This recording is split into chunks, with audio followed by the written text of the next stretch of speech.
Tema ağır tema. Birilerinin canına tız yattı galiba. Cızıldap değdi birilerinin canına.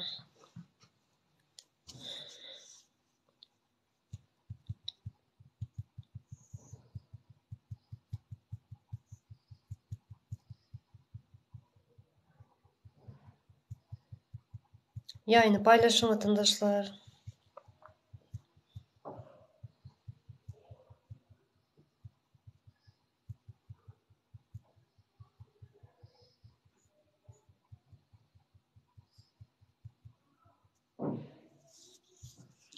Kanendi yankılar.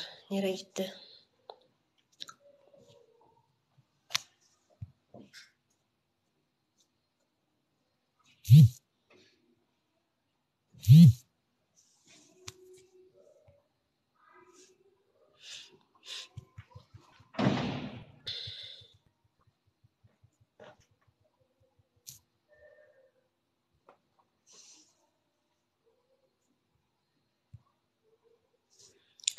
Canına değen bolsa bozuk bardır tohumunda.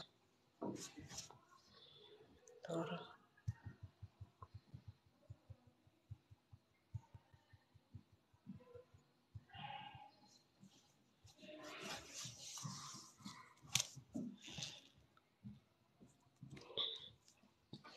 Yine donup duran mı ekran? Yayını donup duran mı?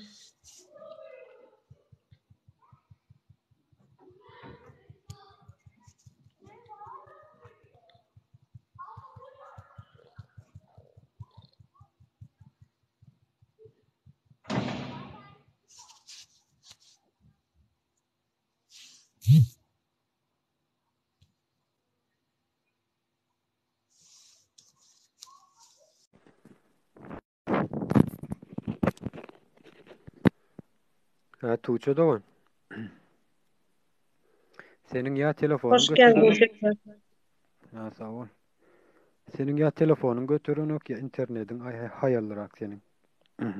Şondan bolup biler. Şu an donup başladın sen Öyle menden ya. olmaz. Sen gelen soşun yal bol. Adam kabul etsen şon yalak koyar mı? Hava. Hmm.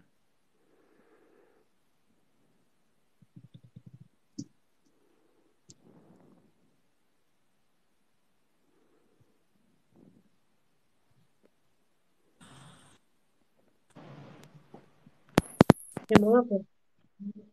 Ekran kapatın. Yayından çıkın. Alo.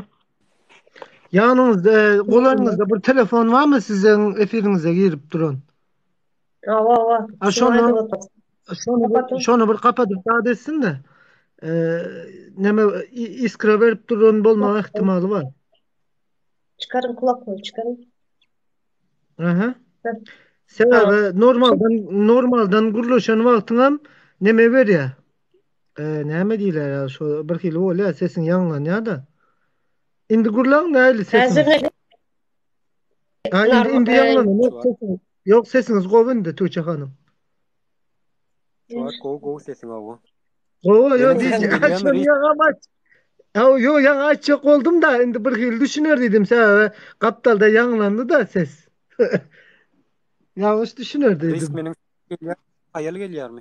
Uzaktan Yok geliyor sen benim sesim. yok sen Yok. sesin kovu gelip de o demek herbe. Ha, bolla.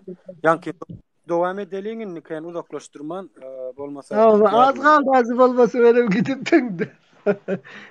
Tamam. Aha, neme kervan devam et hani yarınlarım çıktı saraz gidin kafa bırakmadılar. Yine Türkmenistan aydılanlar bir söz bilen aydılanlar ne yan yakında halkın sesinde bir kemine çıkış edenler şu tayda gepleşik geçirenler Türkmenlerde rayet dilyanlar vatandaş değilmen halka. Şu rayet sözü ne için Hı. koyulandı ne mani beryenliği barada düplü fikirine ait geçenler hani düşündürüş berk geçenler şu tayda. Şimdi şu rayet sözü ne için dakılan Türkmenlere sebebi ne sebepten dakılan. Ama bu sözü ne sebepten aldılar imni şu rayet sözünü başka söz yok mu? Şu vatandaş sözüne gerek rayet sözünü koydular. Bulam nereden kaynaklanıyor? Başka ýa-ki fars diline, gadim grek diline we arap diline näme diýmekdir anlat düşündir ya bu raýatsy. Şu taýda düşündirip geçendir kemine. Yani gören olsaňyz, eger görmedik bolsaňyz men aýdaýyn. Raýat diýmek goýun diýmek ýa-ki sürü diýmek. Goýun sürüsü diýmekler manyny berýär raýat. Sürüye bakmak demek. Sürüye bakmak diýmek. Şu neme sözler berýär ýa-ki goşulmalary bilen bile bir söz bilen aýdylanyny geçirtmek ýeri goýun sürüsü diýmekdir anlaýar raýat sözi diýmek. Indi ünsüriň ön kısa paragraf Niyazowň öz halkyna, ýani türkmenlere goýun ýaly halkym bar diýip geçendir. Yani aslı gelýän ýeri, yani onsa siz pikir edin, siz goýun ýerine, yani sizden bizem şu 20 ýyl jatyryň nimesi, dogmasy. Hemme bütün türkmenleri mal ýerine goýdular, mallaşdyrdylar, goýun sürüsü etdiler. Onsa goýun sürüsü üçin hiç bir zat, hiç bir pudak işleýänler. Bunu onsa goýunlaşdyrdylar, şoňa at takdylar, ondan soň näme etdiler, ýuwaşlyk bilen bilimi. Düşünjäni hemme taraplaryň gysyp başladylar, şäklendirmek girdip başladylar hawa. Paýok meselesini ortaga atanlarlaryny raýat sözüni girdenden soňlar.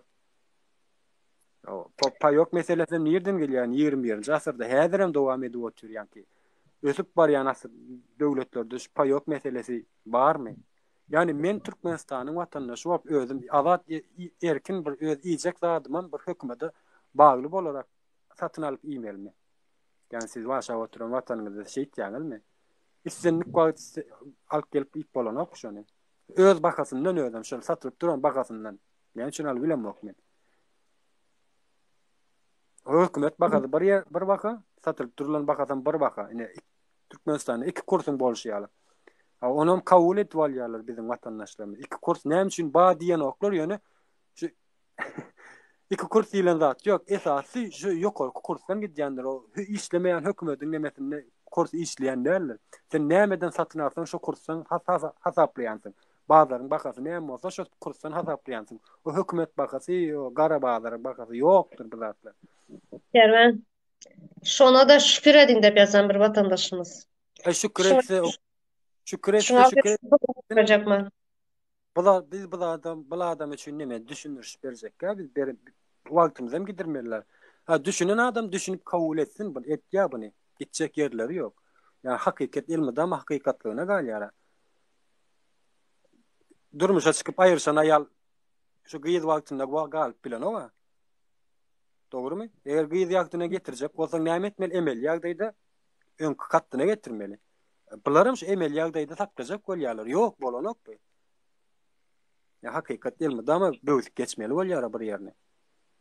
Sen ýerine Allah bilersiň tuğçabla. Sen bir ýerine Allah bilersiň, onyny, ýüzüni Allah bilersiň. Yani bütün halka Allah bilmersiň, aber özüni hormat ýa-ni özüni tanayan adam, hakikat kabul edýän adam, hakikat bilen çemeleşýän adam, ahlaky bolan adam bu zatlary gönmel kabul edip alýar. Buyur tuğçu devam. Şu temamıza gaýdyp gelen de bugün şu tema ýaman näme önemli temalardan biri de. Tuğçe hanım doğru aytdyňyz. Garaň, häzir berde bizlere raýatlyk sözüniň manysy hem gerek däl, başga sözüniň manysy hem gerek däl. Tamam da. Şu neçen bilmändiris bu gepiň manysyny. Tamam. Araplar goýun sürüsüne raýat diýen bolsa biz raýat diýen özümize goýun diýip bolamyzok. Türkmenistanyň watandaşy bizler soňuşda da biz watandaş, men özüm watandaş bir şahsiýet hökmünde görýän Türkmenistanyň. Tuğçe hanymyň gozgan problemasy ýaman bir uly problema, hakykatdan hem globalny problema, o lokalny däl, globalny problema. Diýjek bolanym täzelik hem däl. Mundan 2015-2016 ýan gaýdyşmaýalykda 2016-2015-nji ýyllarda meniň özüm şaýat boldum. Benim özüm şaýat gözüm bilen gördüm şo zatlar. Diýjek bolanym, häzir hem dowam edip dur şo zatlar. Tamam, häzir ýollary bir şekilde açalýal edip görkezýärler. Meniň ýanymda bir iki sanak dost oğlunlarım gidip barýar. Nesip bolsa sagaman barsyn gidip barýarlar bilinýär. Maşgalasy bozulan iki sansynyň garaň. Ana oňatdyň lan şonu. İki sanak biri 85-nji ýyl, biri hem 88-nji ýyl oglan. Birisiniň iki san gyýjagazy bar, birisiniň bir ogly bir gyýjagazy bar. Garaň, ikisiniň maşgalasy bozulan geçen 4 ýylyň dowamında. Gözüňize getirip bardyr belki şu 16 sanyk ildeşlerimizin içinden Bir san iki sansında bardır. Belkim bardır, belkim yoktur. Tamam. Emma maşgalası bozulan indi bular soň baran soň näme etmeli? Hawa gyzjagazy, ogulcagazlary yetim uje ol sebäbi aýdylar içimin geçen iştanım bilýär diýär. Düşünendir hawa öz dilimde aýdýan içimin geçen iştanım bilýär. Hem yaşan adam bilýär onu. Şolar ýalak. Sizin Tuğçe hanım aýdan gepiňiz şo ýere gelýär. Egerde şonuň çağalary 17-15 ýaşyndaky gyzlar bolan bolsa, häzir şolar ýurdun içine baryp kelle göterip bilmezde. Ana meniň dost oğlanım 2 sene gidip bar. Emma olaryň häl çağalary ýas. Gyzam ýaş, oglam ýaş, häli bir 5-6 ýaşynda. Nesip bolsa şolar ýurdun içinde iş köpelsin, maşgalasyna çıkıp şu gyzyny terbiýe etsin, şolar ýalyk zatlary ýaşamasyn. Nesip bolsa inşallah. Diyecek bolanım, şol baş bolmasy göwreleş, ol näil diýsem, başynda durup terbiýe bermeseň peýdasy ýok, sen gyzyň bolsun, ogluň bolsun tapap ýok onuň. Berden dollar barypdy. Sen az napyrmer Tuğçe hanım gara. Biz Türkmenistanyň howasyndan dem alamyz ýok, howasyny zaýalamyz ýok, çöregini iýemiz ýok, suwuny içemiz ýok. Arasy pul gönderipdiz. Gara, arasy dollar gönderipdiz. Dogrymy? Arasy olam Türkmenistan içine baranok, tamam onu men bilýän. O pullar ýurdun daşynda galypdy, içinde galan şu inflasiýadaky pullar aýlanıpdy, tamam da. Emma ol çyrşyrymla watandaşlaryň köpüsi düşünmeýär zada da. Arasy pul iýeripdiz. Näme üçin biz baýap bilemiz ýok? Näme üçin häle çenli dollaryň kursu 2 kurs gara bazar bolupdy. Ýurdun içinde önýän nemeler içimizde bizim özümizden çıkıp önýän önümlerimiz entegam arzanlan noktam çok gymmatlapdy. Ýurdun daşyndan gelen nemeler önümler aýdamok mu? Risk temany değiştirdiňiz. 1 minut men söz alyp bilemem. Ýazatyklar Tuğçe abla tema nädi dep ýazan. Temamız yetkince kızlarımızın durmuşu. Häzirki Türkmenistanyň içinde yetkince kızlaryň, çagalarymyzyň durmuşu. Aha, tamam. Näme bagşlarsynız Tuğçe hanım? Garaň temany aç uzaklaşdym. Ýok men esasy şunu risk kimyaly düşündirin temanyň uzaklaşmadyk. Näme üçin de bular hemmesi zincirlama. Yolların yapıp hemmesi zincirlama. Yolların yapıklas çağalarımızın şu duruma gelenin sebebi en atasının uzaklaşması çağalardan. Risk sen diýäň da iş bolman en atası çıkıp gaýtdy ýurtyň daşyna hemmesi zincirlama bolup oturan. Şonuň üçin hem bu temadan temaya geçip dururuz değiştirip. Seret şemem şu taýda söz alynanna 5 minut geplep gat uzaklaşdyrman sözüňi bilmesek Tuğçe abla senem risk senem menem maňa da degişli. Men bärde aýtjak bolýanlaryň ýanky risk sen diýdiň da ýanky söz almakdyň. Bir de raýatym gerek gel önemli däl. O sözler näme däl diýip aýtyp geçdiler ur däl ýa-da. Sen şu zatlar agda oturýarsyň, şu zatlaryň bu asyl bolmagynyň sebäbi nerden gelýär? Diýip sebäbi asly näme üçin bolan şu zatlar? Nädip ortaga çykdy? Asyl sebäbi näme? Ýani şondan gelinýär bu zatlar. Sebäbi näme üçin?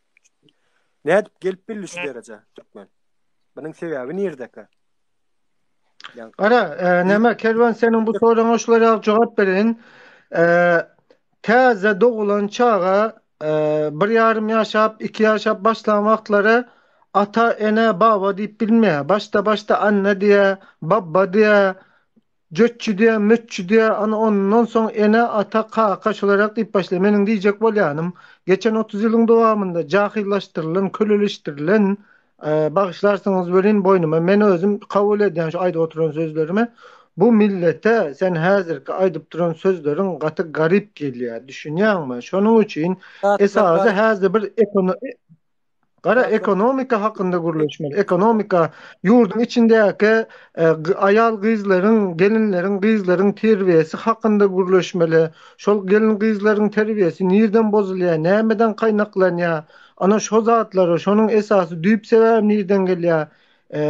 Yiğitlerimiz näme üçin ýurt daşyna çykýar? Baydak ýaly gelinlerimiz näme üçin ýurdun içinde bozulup barýar? Ana şo zatlaryň düýp sebäbini tapmaly. Ana ondan soň biz raýatlyga o zatlaryň magzyny çak başlamaly. Meniň düşünjem şol. Bu raýat bolanymız üçin bu durumlara geldik. Şunu hem göz önüne alalım. Salam aleykum. Aleyküm salam. Goňa deneme. Sen yine şunu kabul edýän dälim aýlap ýene şöýle. Kerven. Aýdyber. Gowma medelan. Go, hoş geldin. Hoş bulduk. Gowma medelan. Janyň sagmy? Buyurun. Ha? Aýdyber vatandaş. Aýdyber, dinleýäs aýdyber. Gowat medelan. Oňat. Aýdy berdi. Kim näme şonu etsin ýylyň gurrun etmäliň öýe başmyzy gurrun edeliňmi? Ha şeýlemi? Bolýa. Aýdyber sen näme? Adam özü doklasın. Bir öýe no doklasın. Siziň işiňiz bolmasyn. Bolýa. Näme diýjek bolýar? Aýt pikiriň wagty pikiriň. Bäş varmak diýen däl. Öz watanymyz eýle gelin ýylan baýdak gelin ýylanmyz bar diýen. Baýdak gelin ýylanmyz ba. Hudaýa şükür. Bizim gelin ýylanmyz ýara gelin ýylan hiç ýerde dem ýok. Ýöne bizim gelin ýylanmyza şikaýet etmeýän. Kim näme bolsa bolsun. Aha, onsoň. Kim näme bolsa bolsun. Yüzer. Şaban dinlesen meni. Döründe bir minut Şaban gara bir minut tamam da. Aha, dinle. Tamam da. Kim näme bolsa şo bolsun diýen da. Men Türkmenistana ýatyrym ýapypdym. Men Türkmenistana 2 ýyl gullugum etdim. Türkmenistana hazır var tapan pulumuş var. $100 tapsam şonun 50'sini birinden karz alıp uğra diýen meniň gülýalyk maşgalam tozup gitdi. Näme esasında Türkmenistanyň içinde iş bolan bolsa hökümet şo zatly haladasy neden bolsa men ýurdun daşyna çykmazdım. Belki meniň maşgalamym tozmazdy. Kim näme bolsun diýen zat ýok. Bizde milliýetçilik diýen duýgu bar.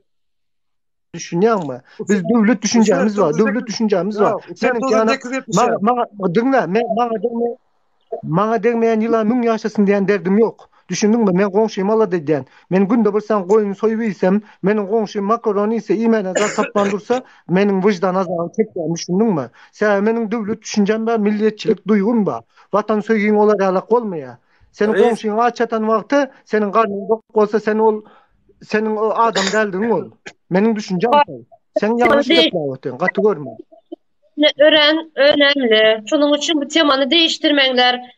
Uzer, Şaban, sen tema düşünmeyen bolsa mesela çıkaryan. Davay girmek isteyenler var. Hadi bay bay. Ya men bir mutluğun zikri vermez. Cevap vereyim mi? Çıkarma entak. Risk. Var Şaban senin? Risk. Şuraya söz verelim. Buyur.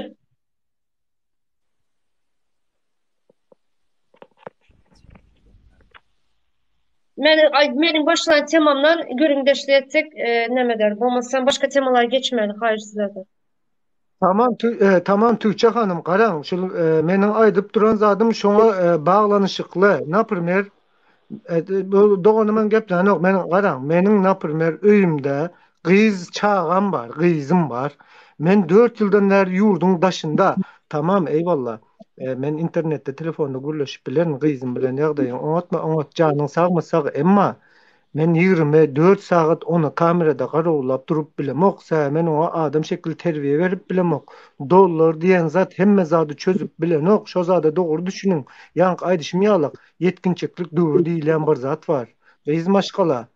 Süýjü söze uçya, şirin gepe uçya, aldanýa. O dogry zat özümiz hem ýaşadyk o zatlary. Ýani açyk gürleşelde gaty görmeňler. Açyk gürleşeli. Men gara, aýalymam şu taýda ýanymda, menim şu taýda nämeň derdinde ýurtun içinde iş ýok. Çay edip bilmedim. Enem bilen, atam bilen oňuşmadym. Aýalym pakir gaýnananyň dyrdyryna çydamady. Ýörek kemper diýdim ýurdun daşyna alyp çykdym. Aňardan gyzym galdy Gülýanyk, olam 9-njy klas. Gyzym meniň aýnam, meniň ýüzüm şol ertegi bozulyp gitdi. Näme esasında garaň indi. Egerde men ýurdun daşyna çykmadyk bolsam, içeride kak položny şördäken fabrikada işläp ýören bolsamdym, ýurdumy baýadyp, ýurdumy östürüp, men garap oturan bolsam, özüm ýalyk gelip oturan ýaşlary ýetişdirip, usta çykaryp, ýetişdirip oturan bolsam, meniň gyzymam terbiýeden çykmasdy, oglumam terbiýeden çykmasdy. Sebäp kadam neçen takip edýän. Okuwuna gidýän sagady belli, gelýän sagady belli. Terbiýe etdim adam şekilli. Emma Türkmenistan'ın içinde adam şekilde internet mi yok hazır gep beşer ýalak. O zatla boynuňuza alyň. Arada bir hep diýen Wi-Fi'larym işlemen kaldı. Wi-Fi'dan normal gepleş bolmady. Näme gerek bir-birimizi aldamak? Doğru. Şuraya bir söz verelim. Aýtsyn. Buyurun güzel. Şayat ver Doğan'ım. Abi Selamünaleyküm. aleykümselam. Hoş geldin. Selamünaleyküm. Aleyküm hoş geldin Doğan'ım. Haydi ver kanı. Ha, yo, dostum selamünaleyküm. Size hayırlı akşamlar. Eyvallah eyvallah. Hepimize hayırlı akşamlar. Haydi ver Doğan'ım. Fikirlerin önemli bizlere. Fikirler mi?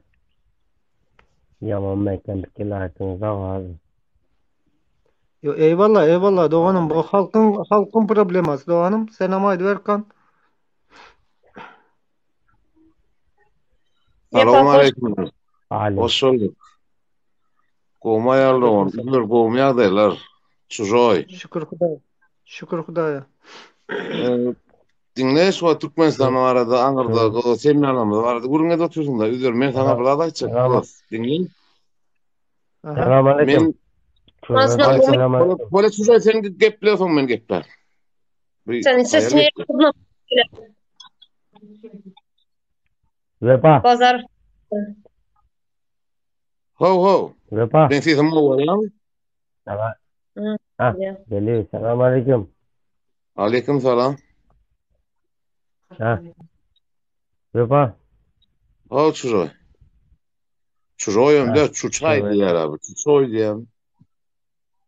Ne? Sen neme vardı gurun geplerine geldin? Neme fikrin var? Neme atmadın var? Çujoy, bu gepler burada.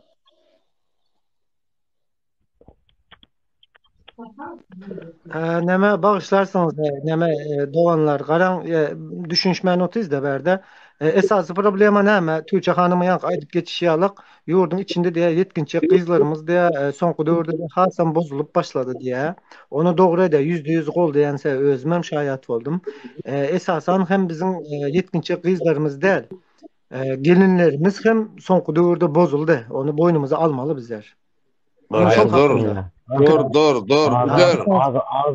Üzür, akıllıca vurun et, dur. Ne diyorsun be? Ol, Ağırdaki oğlunun o semya varada gurrun etme, ne gurrun edesin nelere? Politikadan gurrun edesin nelere? Politikadan gurrun et. Ol gıyılamız bozullu, ayarlamız bozullu, onlar gurrun etme.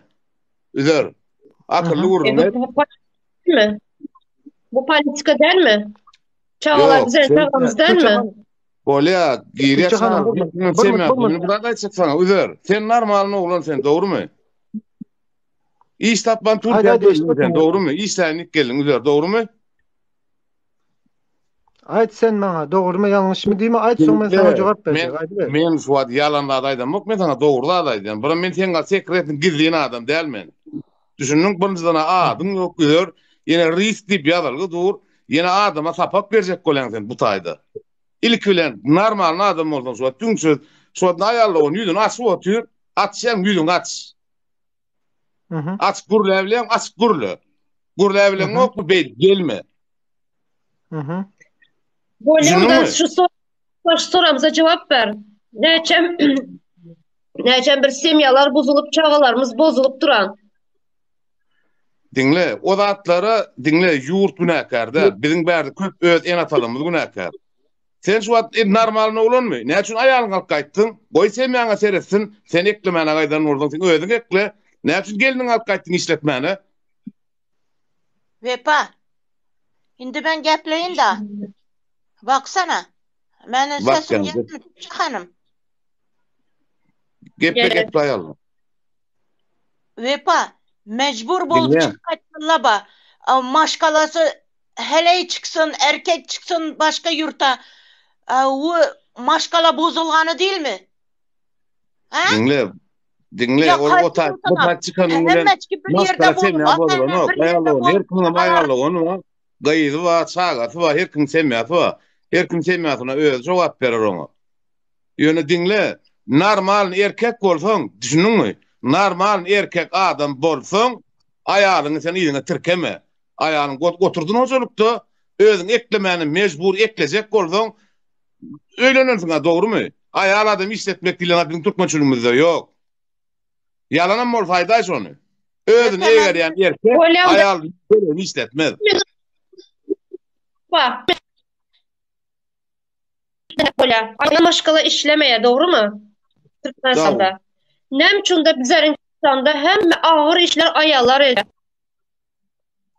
Men şonu diyor. Hiçbirler var. Lokanta. Doğru. Ben gepleyin sen bana cevap verin. Ben sen dinledim doğru mu? Böyle mi cevap işleri verecek? ayarlar ediyor. Hem ağır işleri. Siz yaman donya da sen yayının. Yayının donya da sen ayarlıgın. Dur ben bir yerini çıkarayım. Hırık çıkarayım. Dur. Gelip duruptu. Ses gelip duruptu. Tukça hanım sanki. Sizki gelip duruptu. Neymiş? Bir minut. Abla bir minut. Yapa. Neymiş? Hem ağır işleri ayarlar ediyor. Köşede prezident gelmeli olsa dağın dörtünde çıkıp yerleri yuyalar, ayarlar. Lokantalarda ayarlar işleyer. Türkiye'de ayarlar işletmeyeler. Musur alınan yerlerde hem yerde ayarlar bizde Türkmenistan'da. Hakiki. Sen ayarlar işlemeyeler mi ayarlar? Alman aşına cevap ver. Hükümet işinde. Ne? Şimdi sen şu an Türkiye'ni övecek koyan doğru mu? Türkiye'ni Türkiye'nin övmek övecek isteyen, bolam doğru yok. mu? Ben övmedim. Deneştiriyen. Ha, Sen açtın ya Türkmenistan. Deneştiren sana buna daydım. Seret deneştiren de arastasılık koyunca bizim yurdumuz nesince de durabiliyor mu? Birinci Ne, dana ne çünkü- Nesince de Birincide durabiliyor. duradı bizden yurtumuz. En sonundan birincide duradı bizden yurtumuz. Arastasılıkta diyen ben. Arastasılıkta diyen. Şu arastaçılıkta en sonundan birincide duradı. Ayarlıgın yalnız. Güzel. Kimin mi orada? O mesele oyuncu sen yalnız ya. Yapa O mesela çıkar. mesele oyuncu. Yapa mesela Hanım, çıkar. çıkarma. İşlemeyin beni. Yok dursun ben değil. Temizlik, ne arasaçılık boyunca sadece Aşkabat, Türkmenistan boyunca Aşkabat temizlik, arasaçılıkta duruyor. Birinci yerde durandır. Ayarları işletmeyen dedin. Türkmenistan'da ayarlar işlemeye hem ağır işleri ayarlar işleye Türkmenistan'da. Hiç ilgisi yok. Bir turda barıp neçe gezek o çıra durduk. İş tapmak için. Sanitar işler bolsun, lokanta işleri bolsun, hem işlerde ayal kızlar işleyer. Bere çıkkanda ayal kızlar hiçbir Türkmenistan'da işletmeyeler diye. Stroykada da işleyeler ayal kızlar. Yo arastaçılıkına gelse Taşavuza barıp görsün, Könörgençni görsün, Çarjöyni görsün, Bayramalı Marını görsün. Kaysi yeri taze eken. Layı, kışına layı, baharda lay dizine geledi. Yazına toz. İşte bir daha şu bir yağış yağsa verteliyor. Bir çaymasam Ben indi efirme hiç kaçanım erkekleri almayacak. Ayal kızlar bile gepleşecek. Bundan sonra Davay sağ ol. Bana ayalın suratını koyup gelme bere utansız. Ay enağa sen yalan gepleme Aşkava tek izlep. Gelsin. Gelmesin. Hanım gelsin şu. Gepleşmeyecek. Bu kızlar bile gepleşecek mi? Nemçinden de ayıp ya. Mındı dedidan. Ne için sen heleğini alıp gelesen dedi. Taşak geldiydi. Taşak gelgende maşkala ayrı çıktı. Halasa erkek çıksın daşar yurtta. Halasa hele çıksın var bir ayrılık çıktı. Doğru mu? Ayrılık değil mi şu? Yani şundan bozuladı. Maşkala şundan bozuladı. Ne için biz hani daşar yurtta çıkmaka mecbur etip koyuptu? Bu haram kulu. Şunçalli baylıkımız var biz hani Türkmenistan'da.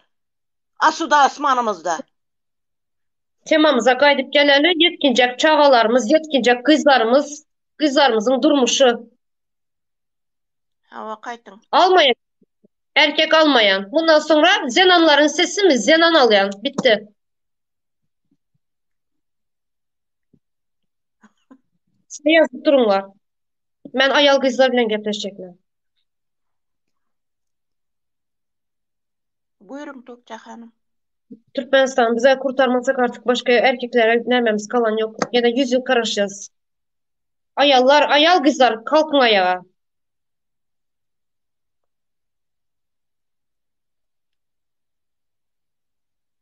Ayallarına ayallar düşünədi. Erkekler düşünmeydi. Kara maskaraçılığa, kara ayalın suratını koyup erkek bulup gelip duran yayına. Bu olsun bunyalı erkeklerde neme karışan, neme karışan. Bu da bir ayalını biridir da onda.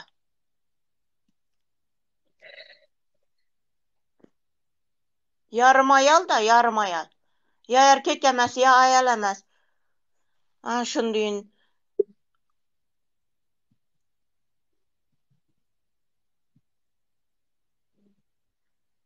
Kızlarımızı indi aytsak Tokça Hanım bu yaş kızla öz-özünden getip oturganı yok buzulup.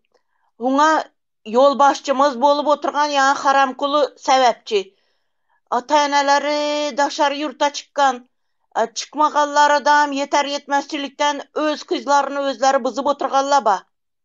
Yok abla, okulçu kızlar nasıl 11. klasta en baş tapıp bilmeyenden asılıp ölenler için bir kızımız var. Namuslu Bunları, kızlar öyle yapkan Allah. bunları aytma, düşüntürmeye çalışın. Yok bunlar sen ayal kızlar, Türkmenistan'da ayal kızlar ağır işlemeye, Türkmenistan'da ayal kızlar işlemeye. En ağır işleri Türkmenistan'da ayal kızlar işleyebilir ama hem yük ağır yükler ayal kızların boynunda. Erkek olup yürüyen gün imzeslerin.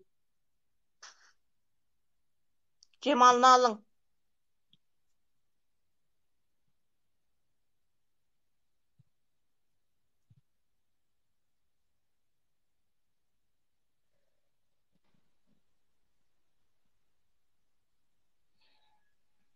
Alo, hoş geldiniz. Hoş bulduk. Yani bir erkek doğumuz deyip geçti mi ayal kızların zayalanmağına enata günahkardı. Enata ne mi? Kızına sen şolar yal ervedi iş ettiye mi? Türkmenistan'ın içinde iş yok. Ya da mektepte muallimlerin özü zayalıyor kızları. Şon yal yürüyte küntühana açıp oturan muallimler var. Küntühana kız erten. Misal için polisiye işgärleri söygül tutuyor birini. Ondan sonra yanına yine birini tap. Ona da yine birini tap. Şöyle diyorum yaş kızların yine sana kömek ediyor. Okulunda kömek ediyor. Muallimlerin son azar vermez. Son işe girersin. Şon yal odan gurunlardan yaş kızlarımız zayala oturuyorlar. Enata yurt dışına çıkmak kim günahkar? Haramulu günahkar. Neymiş diye ol qaraltı mı ya qaravul mu? Türkmenistan'ın qaravulu mu? Prezident diyen zat halkın hizmetçisi olmalı. Bizim hizmetimizi, işimizi, haişimizi bitirmeli. O ne diye gitarı çalıp aydım her yerde oğlu A harfine şermende bir zat geplevlene onun prezident edibim yerine koyunmalı otur. Hem zaten hükümet yok. Hükümet koşudurnak içinde. Bir minut şurada bir yazın da paxta yığsın pul yok bolsa da yazan. Paxtanın kilosu neçe? Maşın bir bahasını açsana aydıp geç. Paxta yığmalı bolsa. Ne biçim? Durun. Türkmenistan'ın Ne biçim? ne vakti? Bir minut. Ne biçim ayal kızlar paxta yığmalı? Ne biçim okamalı, dəldən paxta yığmalı? O kızlarımız eceb olmalı. Çağa doğurmalı. Ne biçim çıkıp paxta soğuklarda paxta yığmalı kızlar? Hə? Utanmayan mı erkek bol bu zat yazmağa? Yo paxtadan vaxtlayınca boladı o. 1-2-3 ay boladı. Arayakına onu o iş etmeli. Yok ertir eneb olmalı, çağa doğurmalı o kızlar. Ne biçim soğuklarda ayaklarını soğukta nemedip paxta yığmalımış. 2 manat, 2 manatın ne yetiyor? Bir çörek nanın az 10 manat. Utarsızlar. Bizəni yol başçılarımız haramzada. Ana anu hatım baku aydımçı ne vardı? Yadımdan Cemal çıktı. Barva. Ha. O Cemal. şu hatım bızıp oturttu. Aşkabat'ın kızlarını, Sungata bargan kızlarını haram kulga alıp baradı. Şundayım büyük işkarlara alıp baradı. Yine haramla biriptiler. Türkmenistan'da haramla birgelle anşıla. Kızlarımızı bızı birgen şula. Elinizden neme gelir? Gel otur. Yine yayına çıkıp sizleri bara nemşe de oturmuz. Yine elimizden geleni. Çıkıp ayda oturmuz yine şu zatları. Meryem yayına gelip bize alayım sizi.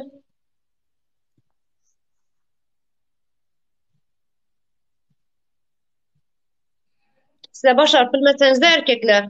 Bizler başaramız. Kıstaman karışın. Näme yurt dışına çıkmağa ruhsat näde mümkinçilik töredenne prezidenti sağ ol. Bunların az 10 manat. Utarsızlar. Bizani yol başçılarımız haramzada. Ana anu hatım baku aydımçı ne vardı? Yadımdan Cemal çıktı. Barva. Ha. O Cemal. şu hatım bızıp oturttu. Aşkabat'ın kızlarını, Sungata bargan kızlarını haram kulga alıp baradı. Şundayım büyük işkarlara alıp baradı. Yine haramla biriptiler. Türkmenistan'da haramla birgelle anşıla. Kızlarımızı bızı birgen şula. Elinizden neme gelir? Gel otur. Yine yayına çıkıp sizleri bara nemşe de oturmuz. Yine elimizden geleni. Çıkıp ayda oturmuz yine şu zatları. Meryem yayına gelip bize alayım sizi.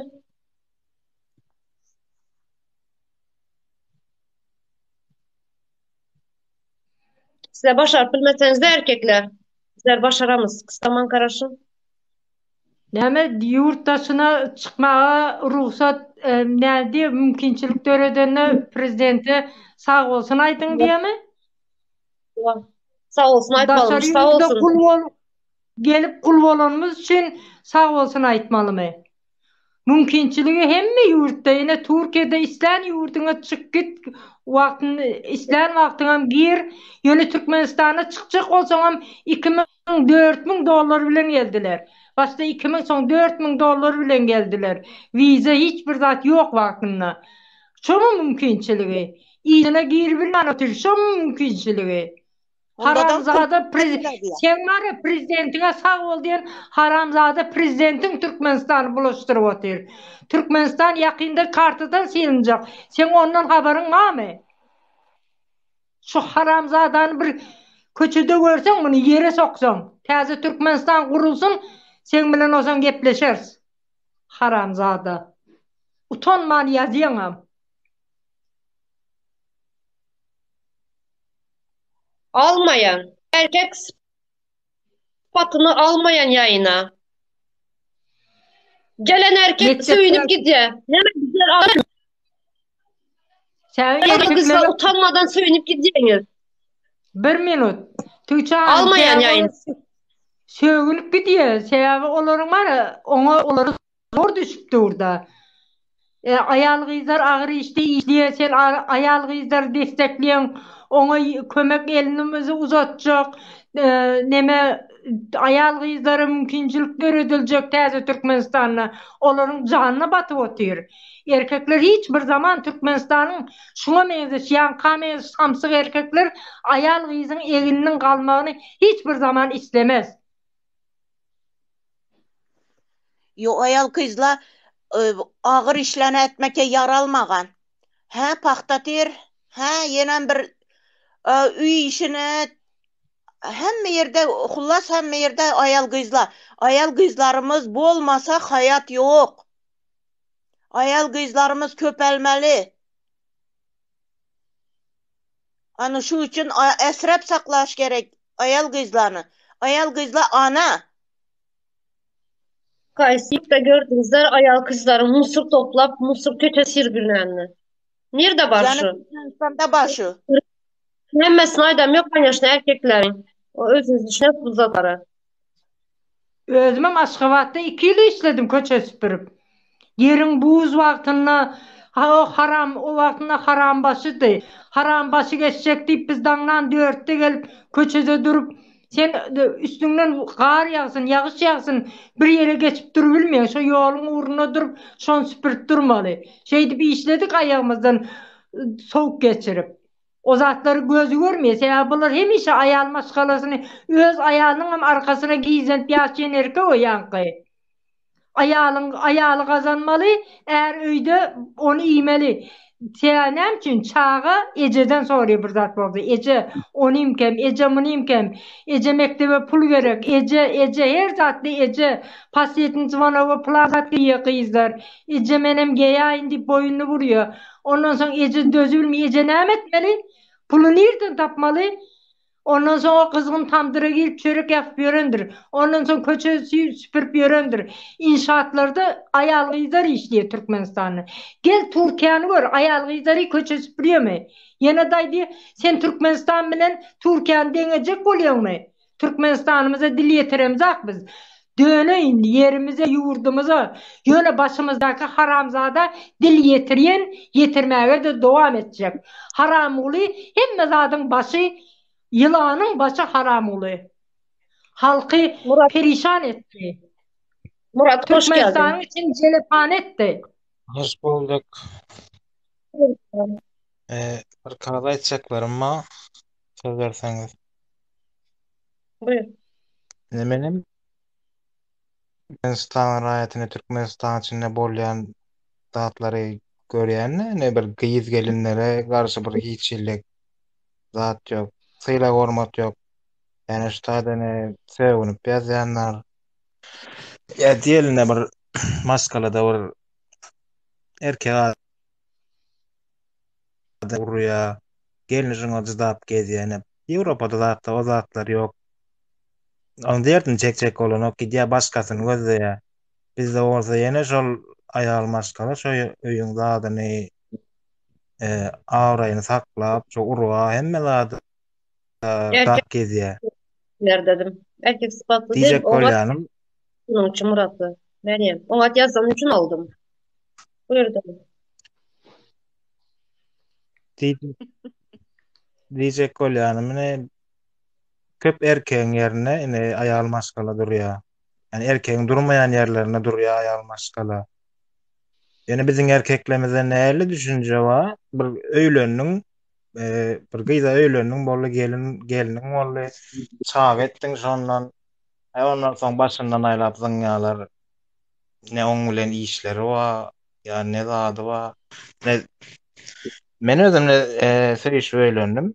Ne henizem ne gyz wagty näle garaýan bolsam, şu adam şonu näle garaýan. Ya bir ne öýlendim aýmen boldy diýip bir aňyryma geçirip ya ne görýän köp maskaralarda bolýan. Gelinlerin zat etýärler, kiçeltýärler öýlenen soňlar, aýyny gitjek ýeri ýok, näme diýip ya urup içip zat edip oňa zatlaram görýäs. Hiç şeýle syla hormat ýok gyz gelinlere bizde. Murat az şu yurtun içinde yetince kızlar bozulup yürüyen de şular hakkında bir düşünce var mı? Fikrin var mı? Pikirim bar, Tamam. bir özüm marly bolan bir daha şol birinden eşitdim. Biriniň 9-9-njy klasmy, 10-njy klasmy bir gyýjagy horlapdyrlar diýip eşitdim. Onsoň o gyzyň ejesi zatda Türkiýede kakasy ýanyna ne ýene näme bolýar, ýene hökümet sebäp kärşiňo. Eger ýurdumyzda normalny iş bolsa, eje çagasyny taşlap gaýtmazdy. Yani kakasynyň eline taşlap gaýtmazdy. Hem gyz maskala. Yani gyz maskala bir kakasyny aýdy bilen o köp zadyny bir ýetginjek ýaşa ýetende bir gyzlarda bolýa başlaýan nemeler. Nerede da aýdyp oturman onu. Nuşalatlaram bir gyz maskala gorkup neme diýilýänler birinji gezek gören zady bolýan. Bir ejesi ýanyna bolsa gowy terbiýalar diýip düşünýän. esasy eje gylmaşgala goter belge. Kaka näme bolýar gylçagan söýýär, meňem gyzymma. Hemme kaka söýýär, gylçagan onu ýöne gylmaşgala eje garaýşy başgaça bolýar. Hemme zadyny aýdyp bilýär arkaýyn. Ağzına sağlık Murat. Keşke hemmesi kişi senin yağlı doğruları açsa diye yazan vatandaşımız sağ olsun.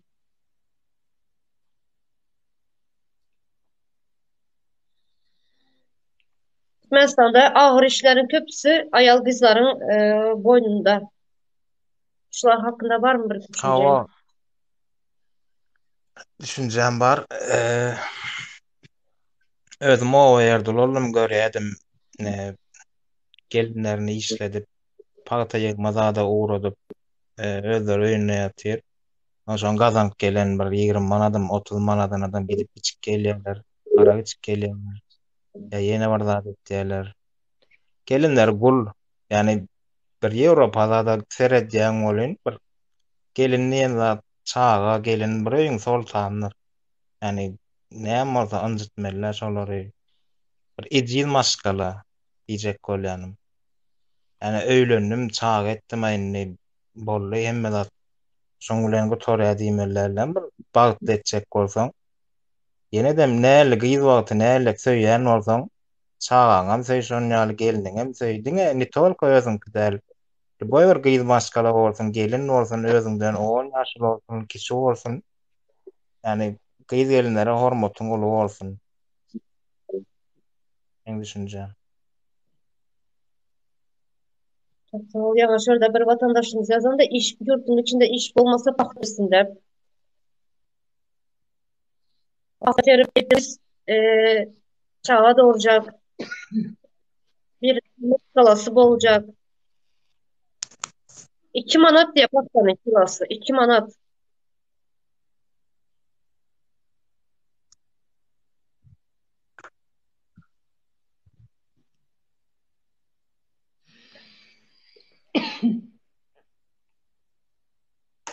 Türkmenistan'a Var baktığımız başka tahta söz? da yığdık, köçe de süpürdük, tandırda çöreğen pişirdik. Hiç arttıran zatımız yok. Erkeğimiz öyde işlemeyen Ana yaptı, şunu biz tahta da yığdık.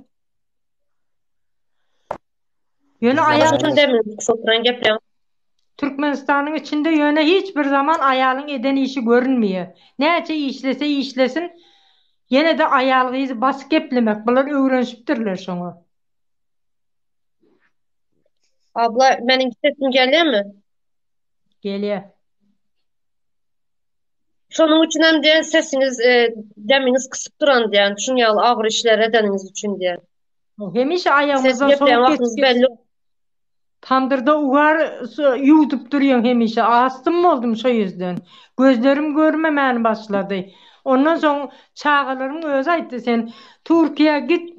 Dine yiyeceğini tapsan bolya bolmasa sen tandırda ölürsün deyip. Doğullarım, çağalarım şey diyenden sonra ben Türkiye mecbur geldim. Keyfimden gelmedim.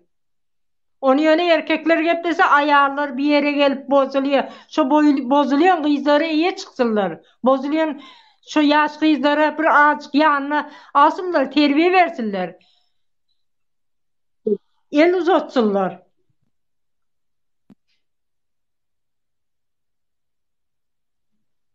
Doğru. Derman olun men var ya. Astım mı Bize oldum? ecizaganlyk var. Ecizaganim hakiki. Türkmen- Prezidentin dini yalakılık yaşasın şol yaşasın. Utanmanı TikTok'ta mı YouTube'da toy verip yöne arkadağlı Serdar. Serdar ne etti? Arkadağlı o önkü samsık lellim ne etti? Halk içini burzat etti mi? Ya oğlu geldi, yaş oğlun diyerse, olama işat diyene kayda kimin balağı var? Sen bir ayal kızın köynüğünü aldırıp balağını varlanında sen terbiye çağırıyorsun. Ayal kızları yenilik dörürsün, iş dörürsün. Bir tekstiline işe girecek olsan $2000 para isteye. Yöne Sonra yalakalık utanmadan şoklar.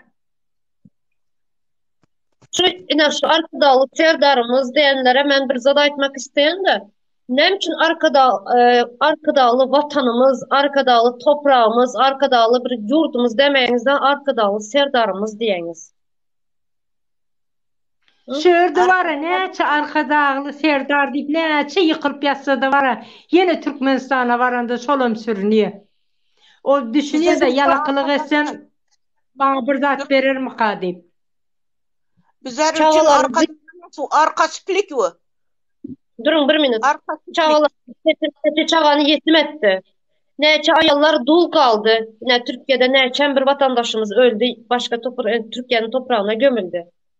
Bu mu sizin arkadalı sevdarınızın eden işi? Yo bulardan iyilik çıkmaydı. Hiç kaçan. Bunu atası bir mahluk ahır. Karan. Bir kadim zamanda bir tüye var eken da bir kervanın tüyesi. Olsun ya çökük kaladı eken. Olsun şunda biröv geledi dan bu tüyeni nereden aldın sen dedi. Ey onu pelankesten aldım ben bu tüyeni dedi. He bunu dedi ata boğası çökeredi dedi. Çökük kalardı yürümidedi dedi. Ana şunu degendin bu atası çöküp yürgen adam bu Serdar Splik nereden ne boladı arkada boladı. Oğan bir spliktir de arkasında ne etip yürüydü oğun sürrelip. O Türkmenistan'ı ne hili dolandırmalı, ne hili işletmesi şonu bilenek. Birinci prezident oldu. Ayalı maşinin arkasında oturmalı. Öňe minmek bolana akmışın da ağzın doğduğunu boyamak bolanak, saçını boyamak bolanak, balak giymeli, köynüğünü kaldırıp balağını varlaya. Ey diýençe sen başka işin kutordun mu? Türkmenistan'ın başka yeter yetmez zatlarını indi bitirdin de şoňa gezek geldimi? İş yok işat. Ayal gyzlary işleri köpelt. Ayal gyzlar işler ýaly bir zawod fabrigiň bolsun. Mugallim okuyan mugallimlerin var. Geplemäni öňörenek, bilim ber. Institutlar para almany azalsın. Naloga azyrak sal. Nalog salma institutun mugallimlerine nalog salma da olam okuwçylardan para almany okuwçylaryna okutsun. Bunlar birazcık soğuk başka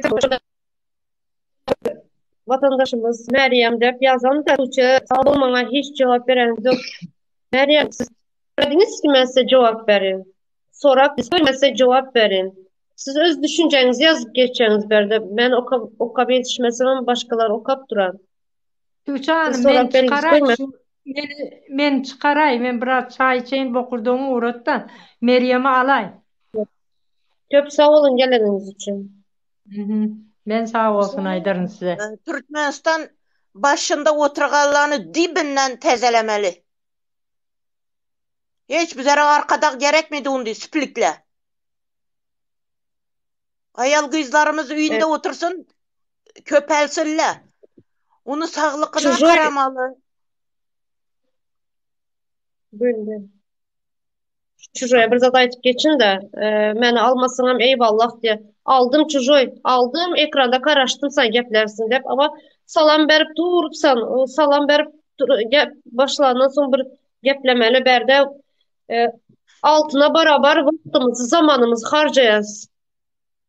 Ertir iş bana. Ben şundayım oturun az şurada. Şu birazcık neme bolsun dep. Birazcık şu geplesinler. İçindeki dertlerini açsılar vatandaşlarımız da oturtma şurada. Ertir iş bolsayam. Bugün hem işten Beni çıkarın. Beni çıkarın onu alın. Geldim yok. Geldim mi geplep başlamalı. Salam salam salam salam yakşımısan dep durmalı da ben tanışma programı değil bu nemeler yayın.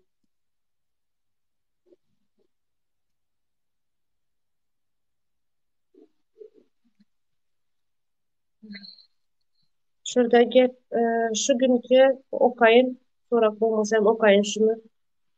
Şu günkü günde de zenanlar bulup erkeklerin yerinde durmasak bizim erkeklerimizden gerek yok. Doğru şunun için hemen ayda tutman hazır. Bundan son kanala yayınıma ayal kızlar alacak. Ayal kızlar çıksın. Nemçinden de ayal kızlar bir ece bir ene bulansın ayal kızlar duygusal bol ya. Erkekler mumyalı zatları düşünmeye. Ben azini aylıp başladım. 13-14 yaşında kızlarımız bozulup dur. Ulu yaşlı adamlar tarafından dep aydıp duran yerimde bana näşili zatlara yazıp duranlar. Aydıp duranlar ekrana yayına gelip. Olaryň diňe size güýji ýeter ýa-da maňa güýji ýeter ýa ýene birine güýji ýeter hökümetin başynda oturany bir adam görüle bilmeýärler. O bir maskalaňa bir maskalaň bir geliniňe näle maşyn sürmek gadagan ýa bir kraska çalmak gadagan ýa bir gyýyz gelinden zadyny azatlygyny elinden alýarlar. Ýani şulara agyzymy oturan erkekler erkegem diýmän özüňize. Erkegem diýmän. Seni näşili blok edip bolýar. Bak böyle yaparak blok edip bilersin beni. Ondan başka ben başka türlü blok edip bilmezsin. Bolýar mı? Buyurun. Bir zady gören taryhymy zady gören bir ýerkinemelerimiz ata-babalarymyz gan döküp şolaryň bir erkek adamlar niýe erkeklerni bir taryhdan bir hili şu hemma ýa bularam ýalanmy diýen gören zatlarymyz bir bolusuz zatlar bolusuz kanunlar garamaşyn sürmek gadagan ýa bir başga vilayatdan Aşgabatda girmek gadagan hemme zat gadagan üstüne gadagan Ayal kızlar gadagan gadagan. Endi men sana şunu hazır aydın gadaganlaryň biri de ayal kızlara maşyn sürmek gadagan diye. Mesela Türkiye'de çağası bar ayallar maşyn sürýärler. Çağasyny alıp götürýärler işe, saýdylar, sonra işine gidýärler. Özünün günlerini ansatlaştırýarlar. Hayatyny, жизньni ansatlaştırýarlar, durmuşyny. Doğru mu? Maşyn bilen. Da metrobusda gitmemezlik üçün çağa bilen maşynyň arkasynda çağany goýan nämesi bar, kreslosy bar, şoňa goýup alyp gidýärler sadece. Bizde nämçe şu bolmaýar. Bizde nämçe şunun ýaly bir возможностьymyz ýok bizim. Aşgabatda Gyzylgül Studio diýen bir studiýasy bar, bunun YouTube'larda, TikTok'larda kanaly bar, belki görýäňizdir. Şu ayal her bir videosunda käbir videolarında bar maşyn kullanýar. Ne için bizlere hakkımız yok. Ayal kızlara maşın kullanmaya. Ama uların var. Ne sebepten?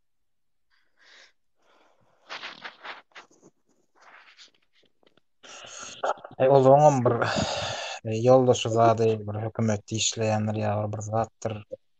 Şon ýaly bize güýjüň bar, puluň bar, ýa-da bir sen ýaly men ýaly bir gary bar, ýa bir daýgany hiç de adam ýok. Ne hakkyňy bilersiň. Ne arkaýyn hereket edebilersiň.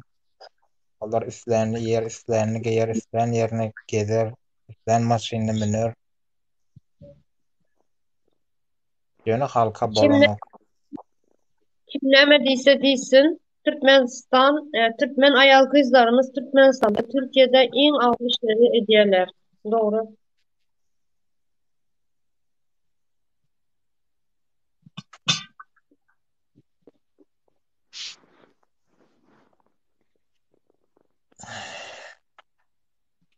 Käwap özüme Türkmen diýmän oturýan namys edýän. Hemme ýerde şundaýalyk mykady pikir edýädim. Türkmenistanyň içindeki. Hemme ýer şeýlem kädýär. Taşar ýurtlar gördüm, ýok, ony zat ýok. Wapşe bir başgaça ýaşaýyş, durmuş. Bir ýaşaýyşyň gyzygy, bir çağan, geliniň maşgalaň. Biz nämeler edip bersin, ýerlerde gezip bersin, maşgalany taşlap. Bir zatlar üýt göçek bolup bolýar, ýalan näl gazan bolýar Türkmenistanyň içinde. Garaba kurdoňa diňe gazanan puluň diňe iýjeňe etýär. Nerden jaý salmaly? Nerden bir ýylym meňzeş ýaşamaly?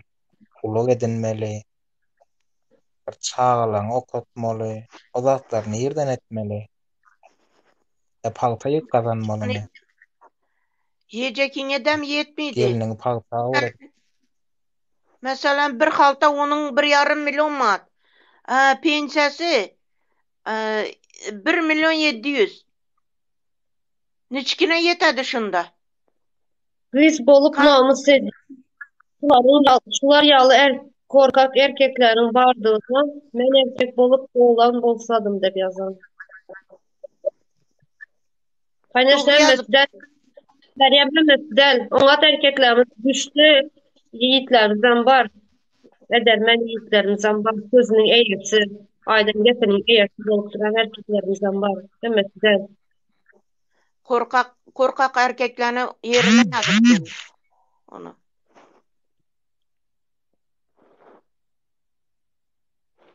Hemine şu TikTok'ta da hatta görüyenler O gene çok kadına Türkmen o kadın erkeklerimiz bolsa he, derdi yine yazılan erkeklerimiz bolsa zina yapmak, içki içmek, neşe çekmek bilen meşgul zinansak da yazan.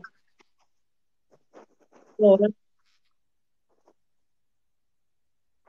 TikTok'ta görüyenler Türkmen giydiğinler efirler etkiye olan oğlanlar da hatta bak sevge ay sen önceleptin ya küntüdün bağışlan çocuk sözüm için olayım.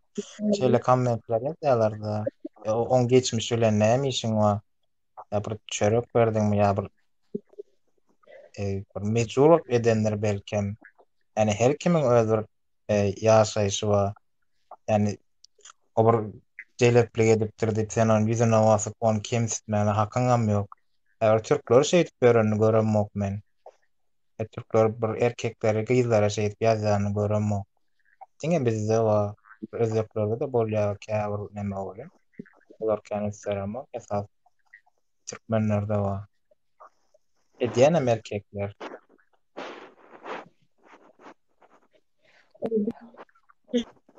Alo. Alo. Buyurun buyurun. Selamünaleyküm. Aleykümselam. Selam. O zaman beri canınıza bak. He, Murat Uçar. Selam. Ya o bana ben de sordum da sor. Asıl. Ben de Ondan sordum ama. sesine dolanıyor Hiç getir. bilmedim. Sesi gelmedi.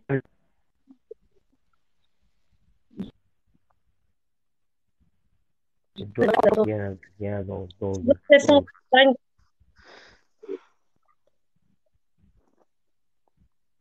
Ben izlete bir problem var.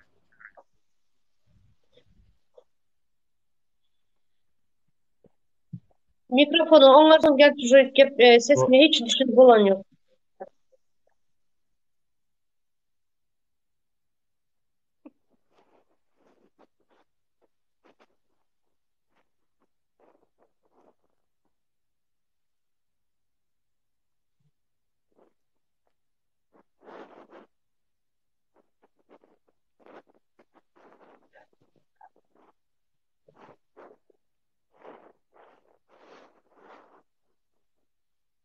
Türkmenistan'da biz doğusan Hökman köýsenmeli, Hökman köýsenmeli dep yazan.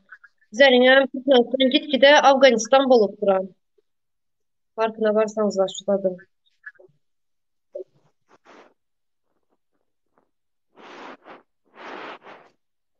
Murat Doğan'ın sözlerin kovuzatlar gülmeye dedi. Buyur Murat Doğan sözleri.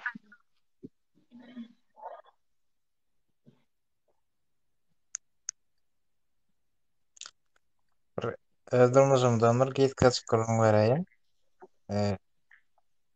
Gelinim bilen söyüş bölünüm. Ondan bir garip yerin maskalası de geçes kakası var. Bir garipçe yaşayarlardı. Öyle. Öylönüm zaten. Ben bir kola, mola ya var. Cipsi. On yalıp da tiçil görmeyenler köpeğiniz için bir kunca mı olur da. Eğer köpeğinizi kendisi çek olup. Bölüp de adam edersiniz olayım. Öylüm. Son ya zatlar iyidir demede uğradımdır. Özümde şu an Türkiye'de berden kebap 3-5 kişi daha doğru yan olayım. Begen ya ne ellekten birine öylönün mü yani bir geliniňiz sana gul bolmak üçin gelen ogul, yani durmuşyny hasamyr gowlaşdyrmaly erkek. Ya berde men özüme öwjek bolanmak. Yani öýlendim, işledeýin, muň hasabyny iýeýin, içeýin diýip. Köp erkeklerimizde ba görýän, Doğru. gözüm bilen kän gördüm. Köp erkeklerimizde ba onu ýaly. Soň diýjek bolýanym bir öýlenenden soň ýene de şonu bagyt etmege dowam etmeli. Yani öýlenenden soň başlaýar hemme zat. Yani erkekden yani ayal maşgala ejiz bolýar, ejiz maşgala bolýar. Yani bir iýjek zatlaryny özüne neme edip, özüne işletip, özüne alyp gören erkekler emma. Yani men ýa-da işläýin, ýöne şolar bagtly bolsun, yani yüzleri bolsun. Yani esasy zat şol. Yani her erkek şey öz maşgalasyny zat etse, öz geliniň çagasynyň bir gadyryny bilse, ejesiniň, kakasynyň gadyryny bilse, belkem düzeler diýip pikir edýän. Yani ayal maşgalara hormat bolup bolar diýip pikir edýän.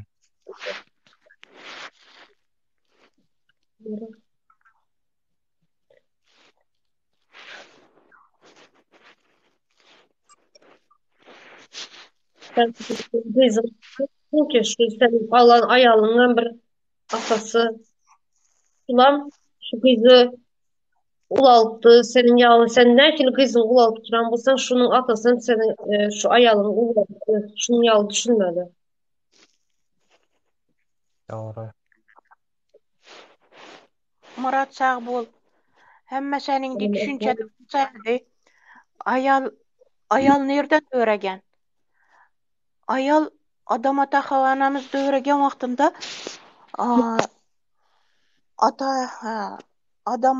adam peygamberimizi kıyşık kavurgasından öğregen. Ne? Havanamız. Ana şundan kıyşık bolup netken da eger onu doğrulyman desen sınıp kaladı. Hürmet etip, hürmetini yerine koysa, ayaldan yaxşı ne yok. Güçlü ayal. Hemme zata kudreti yetede onu ayal. Dogry, iş tarapdan güýçli ýöne bir güýç tarapdan erkeğe berilen güýç ýaly aýalla güýç ýok. Belki bagyr käbirlerine bolýan ýöne meniň pikir edişime görä bir erkekler has güýçli bolýar güýç tarapdan. Hem bir Ayallar ne gözeňe güçlü. getir bir ejizje bir guşşagaşy gözeňe getir. Bir kiçijek guşşaga bolsa nädir bir eliň bilen ursaň ýa-da aýagyň bilen bassaň ölüp gidýär şo janawer. Yani ayal maşgalalarym şonu ýalar. Bir ejiz diýjek bolýanym. Doğru. Şunu okap geçin de okamadın dep duran da Meryem. Türkçe şu efire nece erkek görüp oturandır. Hiçbir erkeklerden ses çıkayan değildir. Ağzını açıp dinler. Yok ses çıkarıp duran erkeklerimizden var yine Murat Doğan'ımız sağ olsun. Gelip aylıp duran doğruları. Yaşanan nemelerden aylıp duran. Neresi değil kaynaşını var. İnsaflı erkeklerimizden var sağ olsunlar. Hasan almayacak. Efiraz yapıyorum ben öçürüyorum. Menen çıkayın. İyi yayınlar size. İşinize Sağ ol. Sağ ol. Gelip durun. Ayalların 7 yaştan 70 yaşa çelle gowy söz dermandır. Ayalların göğünü kem yağlı görünýär maňa. O kadın.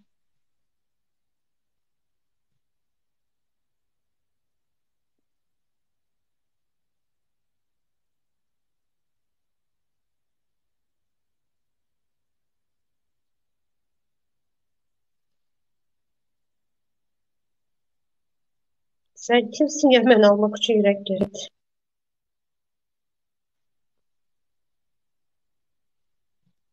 Billes tanıyız. Biliyorum.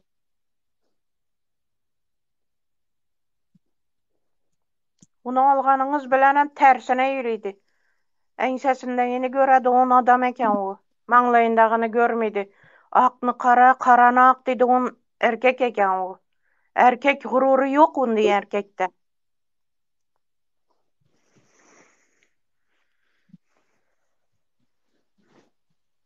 Pes maşkaladan çıkan erkek mi ya bilinmän.